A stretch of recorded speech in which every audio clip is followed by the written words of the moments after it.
Todos los sábados a la 1 de la tarde, y Jorge Armando Rocha, quien le informa de lunes a viernes a las 2 de la tarde, ambos en las trincheras de Sin Censura TV, Sin Censura Media y Sin Censura Presenta. Renata, muchas gracias por acompañarnos. Buenas tardes, buenas noches. Buenas noches, querido Vicente, ¿cómo estás? Qué gusto estar por acá en un día como hoy y hola a todo el auditorio.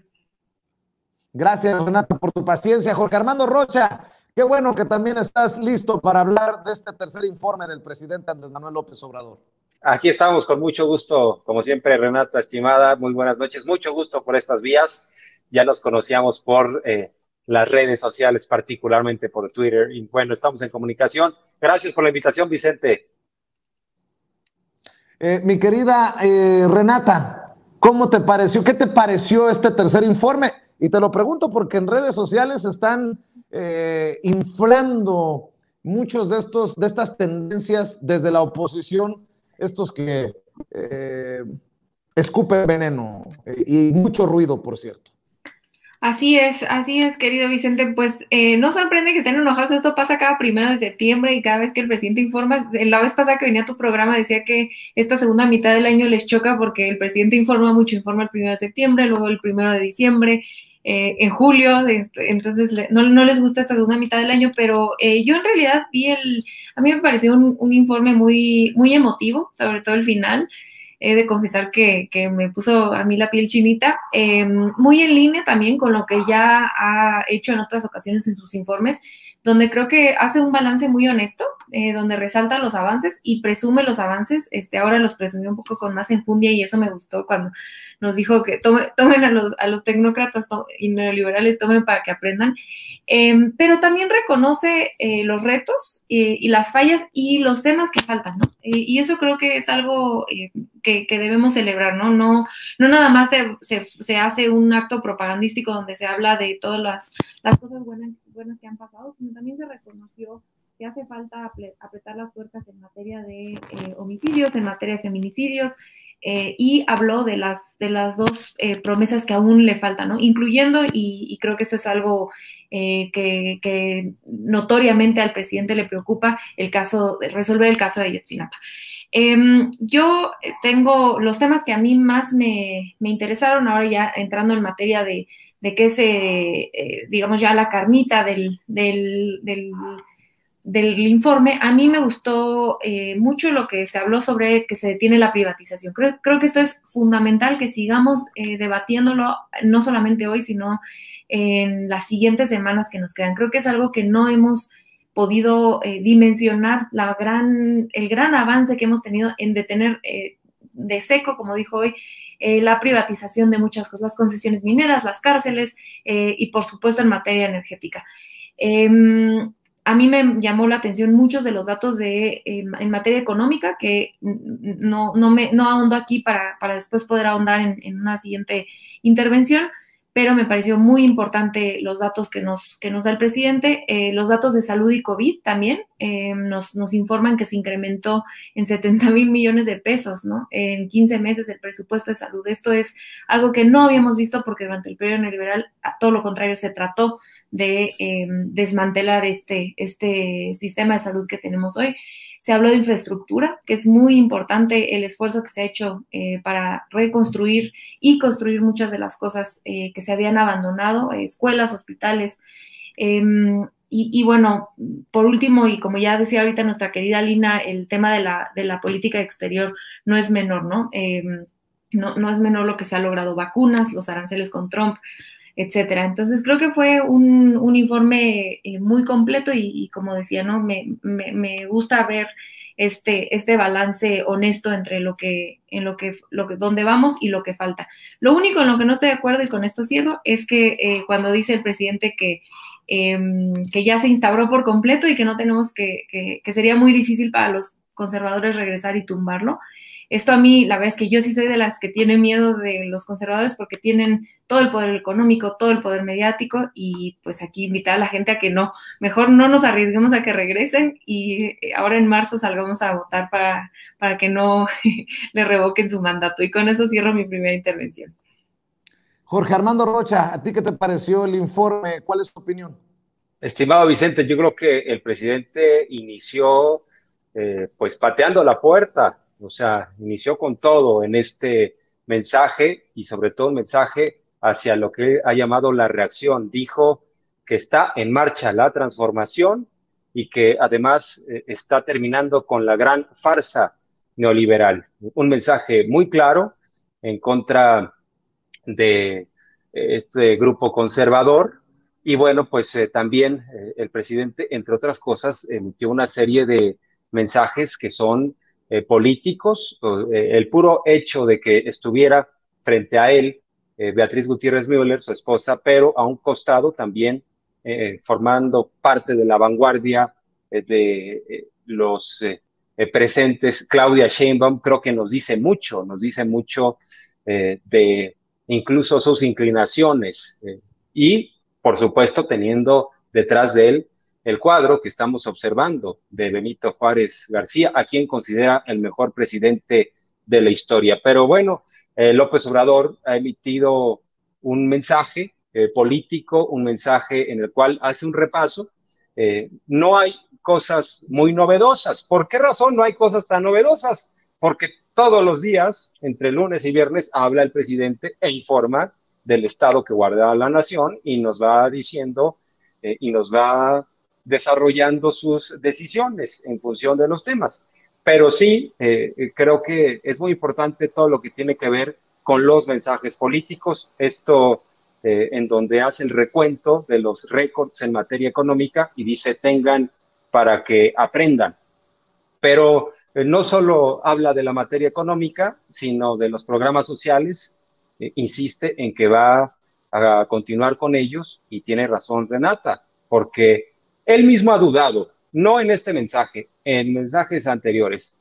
Ha dicho, los dejamos ahí amarrados a la Constitución, los programas sociales, pero nadie nos garantiza que llegue el conservadurismo de nuevo y derriben todo lo que hemos logrado. Pero ahora se le vio más confiado, más tranquilo en ese sentido. Dice, creo que me podría ir si hoy terminara mi mandato como presidente, pero también retomo las formas. Se le vio muy sereno al presidente López Obrador, determinante, cómodo entre los suyos. Insisto, llegó pateando a la puerta diciendo, a ver, señores, de esto se trata, señores y señoras, de esto se trata la transformación, terminar con la farsa neoliberal, terminar con las privatizaciones, nada de entregarle los recursos energéticos a extranjeros, sino se trata de que seamos un país soberano y que la base es el pueblo. Hay algunas frases muy rescatables en este discurso que dice mi gratitud hacia la gente, hacia el pueblo y hacia el pueblo raso. No olvida su origen el presidente. Esto es fundamental, central, frente a un país y a un régimen que nos acostumbró a estar entre las nubes. Hay que recordar cómo eran estos mensajes, a quienes invitaban, a grupos muy selectos de empresarios que se codeaban con el presidente en turno. Entonces, bueno, se han ido desmontando no solo los simbolismos, no solo se canceló Los Pinos como residencia oficial y se convirtió en museo, sino además, se ha hecho un esfuerzo de Estado para recolectar recursos que estaban desperdigados, que eran objeto de huachicol en materia, sí, de robo de gasolina, pero también en materia de robo de impuestos. Habló de todo lo que se ha ahorrado. Y bueno, pues creo que se le ve contento en suma, Vicente, a López Obrador, porque dice, yo estoy haciendo lo que era mi idea de gobierno y ya la implementamos en términos generales. Ahora se trata de continuar en la base de esa plataforma, pero no se le ve intranquilo en el sentido de que no le entiendan. Yo creo que ya también en el gabinete están los que saben de su filosofía, los que reconocen que López Obrador es así, es necio, sí, muy necio en sus ideas. Nadie lo va a convencer de que se endeude, nadie lo va a convencer de que derroche el dinero. Es la austeridad una marca que ha tenido desde jefe de gobierno en su momento y le va a continuar. Esa es mi primera intervención, estimado Vicente. Renata. ¿Qué piensan del ruido de los que no piensan como Andrés Manuel López Obrador? Y ya déjense de los Marco Cortés o de los Vicente Fox o de los Alito Moreno que escuchábamos en vivo y en directo desde la tribuna en la Cámara de Diputados. Hasta Porfirio Muñoz Ledo ayer le tira con todo al presidente Andrés Manuel López Obrador, pero pareciera que solo aportan discurso, insisto, ruido, pero pocos datos, Renata.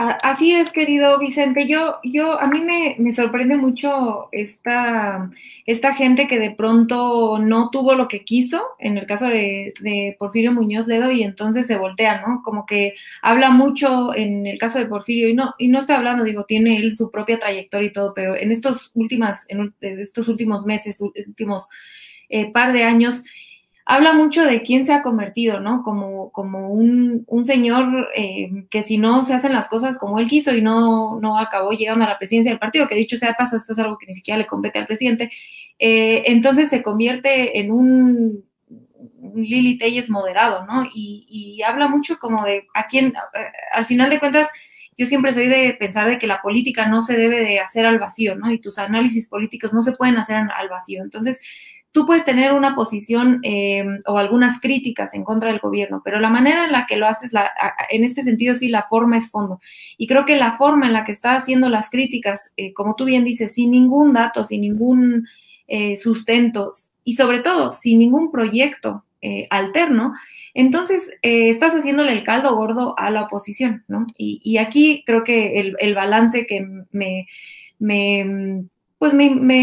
hace abrir los ojos en el caso específico de Porfirio Muñoz Ledo, es como, ¿qué no te das cuenta que está del otro lado? O sea, te puedes no estar de acuerdo con el presidente en todo, estoy de acuerdo en eso, pero ¿qué no te estás dando cuenta a quién le estás haciendo el caldo gordo y quién está del otro lado, ¿no? Es gente muy peligrosa, ¿no? Estamos... ahorita son proyectos, como bien dice el presidente, que se anteponen, y el proyecto del otro lado es un proyecto que ya vimos, que nos dejó años de saqueo y una guerra de la que desgraciadamente en muchísimos años no nos vamos a poder recuperar. Y creo que mencionas, querido Vicente, algo muy importante, que es no dan datos la oposición, sea desde Porfirio Muñoz Ledo hasta las Janias Pereiras y la gente que hoy estuve viendo algunos de los análisis que había en algunos de los medios corporativos, no dan un solo dato, ¿no? Lo único que están es, y más allá de pronto sí sacan los datos de, bueno, hay más pobres en México. Bueno, sí, igual, desgraciadamente sí, igual que en todo el mundo, porque pasamos por una pandemia. Como que me impresiona el hecho de que es como que no te has enterado que pasamos por una pandemia y que otros países están pasando por cuestiones similares. Así no se hace el análisis de políticas públicas, así no se hace un análisis de datos. Entonces, no se puede nada más decir, sí, el PIB de México se cayó, bueno, sí, el de Estados Unidos también, el de Francia, el de China, el de todo, bueno, el de China no, pero dejó de crecer muchísimo, ¿no? No se hace un análisis hacia el vacío. Y por último, creo que lo más grave de esta oposición es que es profundamente reaccionaria y siguen sin presentar una sola propuesta, más allá de regresar al régimen neoliberal, que fue un saqueo. Y aquí, contrario a eso, lo que se pone de contraparte, lo que se propone desde la Cuarta Transformación y en estos 3 años que quedan, y esperemos que haya continuidad más adelante, es que toda esta historia que nos contaron de que ellos eran técnicos y que ellos eran muy buenos para la economía y que nosotros no entendemos de la economía y no sabemos nada, pues hoy el presidente dio datos muy importantes en materia económica, que es lo que yo quería recalcar en este espacio.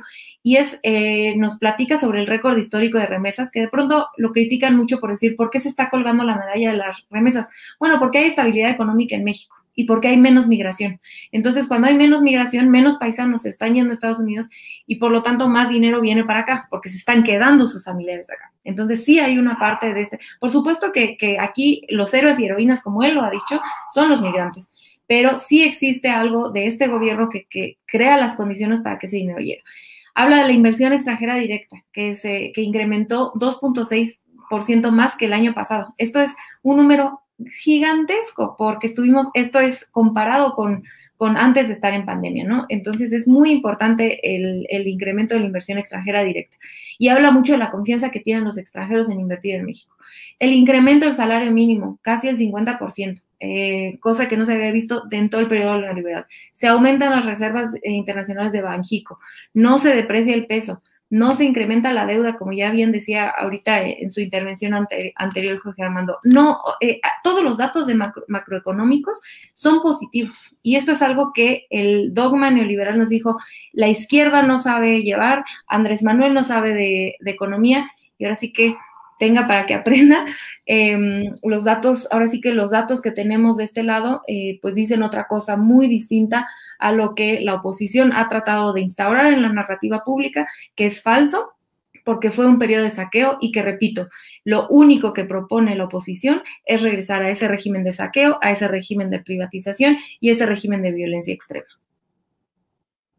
Dice, y dice bien Renata, que de este lado hay datos, del otro lado estarán los discursos y los gritos de las Margarita Zavala, de los Cuadri, de los Alito Moreno, de los Moreira, de todos estos personajes impresentables que tanto señalamos, Jorge Armando Rocha.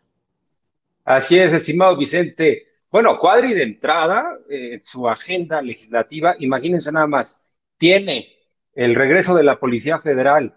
Es en serio, lo dijo tal cual, por ahí está el video.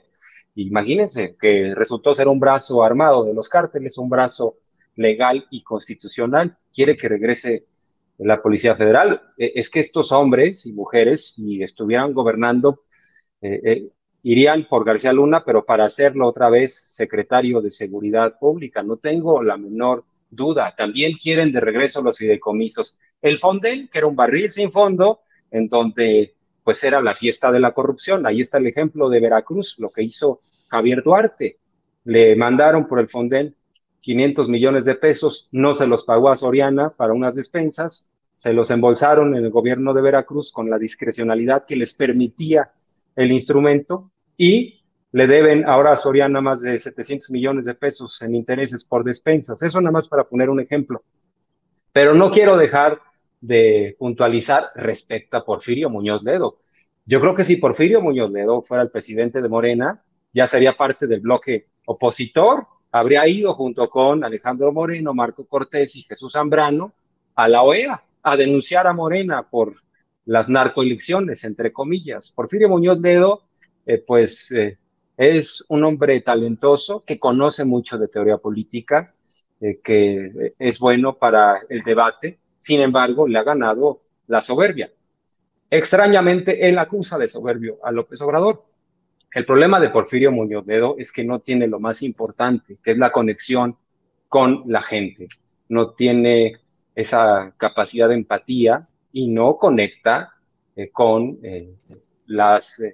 insisto, no quisiera utilizar el término masas, ¿no? Porque podría ser peyorativo, sino no conecta con la gente en general. No conecta con el pueblo. En el 2000 no se quiso que fuera el candidato de la izquierda y pues hizo un berrinchote, se fue al PAR, a un partido satélite del PRI, a hacerle el caldo gordo, primero al PRI, porque dijo, ¿cómo que Cárdenas otra vez? Soy yo, me toca a mí. Bueno, y después dio el brinco a la campaña de Fox, al final, con la idea del voto útil de Castañeda. Acabó siendo embajador de México en la Unión Europea, después de haberle levantado el brazo a Vicente Fox, o sea, dio el bandazo de la izquierda a la derecha. Por eso no nos extrañe que acabe con algún puesto formal, aunque sea decorativo, en el bloque opositor. Ahora estuvo en un foro en el cual estaba hablando el ministro, o exministro más bien, Cosío, el que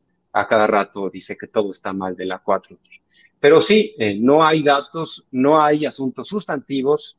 Además, tanto Porfirio Muñoz Ledo como algunos otros en la oposición dicen que López Obrador es un dictador, que estamos ante un gobierno autocrático, pero se ha respetado la democracia, se respetó la voluntad popular. El gobierno federal no se metió, tan no se metió que se inventaron la maroma discursiva de que ahora el narco votó y ganó. Fueron vapuleados, porque la mayoría de los mexicanos y mexicanas hoy en día considera que Morena es una mejor opción.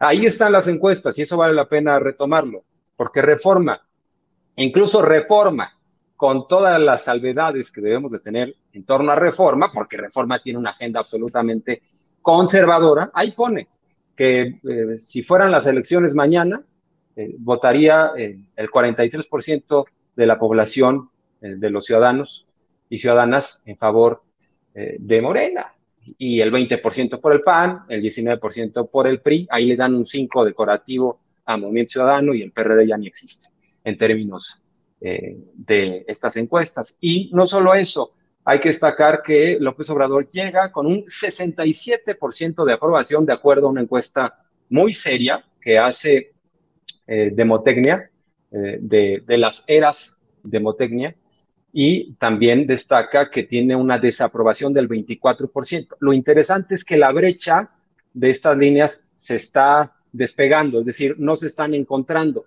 Va creciendo la aprobación de López Obrador y va decreciendo la desaprobación. Ahí están los datos, ahí está la percepción. Si fuera tan malo el gobierno de López Obrador como sostienen en la oposición, ¿cómo se explican el éxito? ¿Cómo se explican que López Obrador tenga tan buena aprobación a pesar de la pandemia, a pesar de la crisis global y a pesar de este contexto, ¿no? Que ha sido muy complejo tomar un país en ruinas, un país hecho pedazos, un país carcomido por la corrupción, no había infraestructura hospitalaria y no solo eso, no había una capacidad de respuesta del Estado frente al crimen organizado. La Policía Federal carcomida, se tuvo que poner algo nuevo, la Guardia Nacional, y la agenda de los opositores, y además piensan que la gente es tonta y que se chupa el dedo. La agenda es nada más regresar a lo que ya hacían. Y nosotros como sociedad hemos corrido, venimos huyendo de décadas de ese sistema, y regresar a eso, pues no parece la mejor idea. Ahí están los resultados, ahí están las encuestas. Así es, para cerrar, Renata, Jorge Armando, este caso de Julio Scherer Ibarra, el asesor más importante, el asesor jurídico de Presidencia de la República, que se iba, que no se iba, lo publicaron medios, yo lo mencioné ayer en Sin Censura Nocturno, con las reservas, como se lo dice Jorge Armando Rocha, porque se trataba de información no oficial. Y bueno, pues hoy ya tenemos información de Jesús Ramírez Cuevas de que se trató de, como en la canción del Venao, son rumores, y no se va. Julio Ibarra, hasta lo reportó la revista Proceso, entendió el que entendió. Denme su opinión de esto. ¿Es golpeteo a sueldo? ¿Un buscapiés que sueltan con toda la intención de desestabilizar columnistas, analistas, o cómo ven esta situación, Renata? Curioso lo que dices de Proceso, querido Vicente, no me sorprende mucho tampoco, pero como tú ya bien dices, parece que fue un intento ya sea de desestabilizar o alguna filtración de algún rumor que hubiera podido haber adentro de Palacio Nacional, pero lo cierto es que, como ya bien dices, Jesús Ramírez dijo hoy que no, que ahí sigue, y de hecho ahí lo vimos en el informe de gobierno.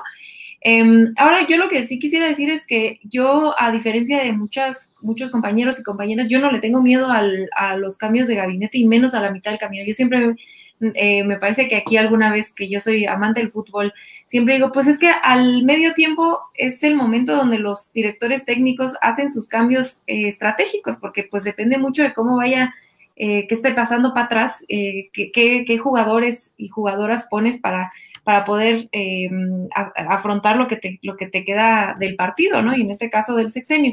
Entonces, en el caso de que Julio Scherer se fuera de la presidencia, no, con esto no estoy diciendo que no haya hecho un buen trabajo, creo que ha sido un gran operador político, es alguien que ha sabido hablar con las élites, es alguien que ha sabido operar con los empresarios, y eso es algo que tienes que tener en tu gobierno, ¿no?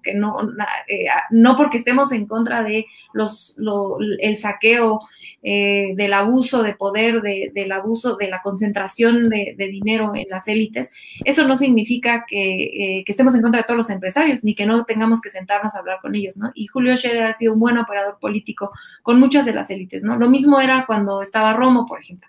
No era de mi gusto Romo, pero hay que reconocerle que fue un buen operador político con las élites. Entonces creo que hasta hoy ha hecho un buen trabajo, pero que si más adelante el presidente decide o el mismo Julio Scherer decide que ya no, su espacio ahí ya no es compatible con la Cuarta Transformación, adelante, ¿no? Hay muchos cuadros ahora sí que a diferencia, ahorita bien decía mi querido Jorge Armando, de los cuadros de allá son cuadris, ¿no? Y Margarita Zabalas, ¿no? Y gente muy manchada, con carreras muy manchadas. Y acá, afortunadamente, lo que nos sobran son cuadros. Entonces, si en unos días esto se llega a concretar y en realidad sí, pues el chisme fue cierto, pues la verdad es que yo no tendría miedo. Hay cuadros muy buenos dentro de la Cuarta Transformación, y tanto es así que tenemos lista para candidatos y candidatas presidenciables.